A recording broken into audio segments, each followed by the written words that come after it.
দার্জিলিংয়ের ছোট্ট গ্রাম তাকভারে আমরা যে হোমস্টেতে ছিলাম সেখানে দুপুরবেলার খাবার দাবার এত ভালো ছিল যে আমরা সবাই খেয়ে দিয়ে ঘুমিয়ে পড়েছিলাম।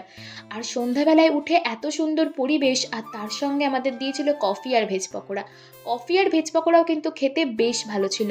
তারপর আমরা সবাই খুব তাড়াতাড়ি ডিনার করে নিয়েছিলাম, যেহেতু পরের দিন ছিল আমাদের চেক আউট।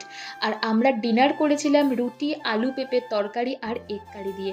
আর পরের দিন সকাল সকাল হোমস্টের জানলা দিয়ে এত সুন্দর দৃশ্য, এত সুন্দর পাহাড় আর চা বাগান, জাস্ট দেখো। তারপর সকাল সকাল এই বাচ্চাটাও এসে হাজির হয়েছিল, তো ওকে একটু খেতে দিলাম।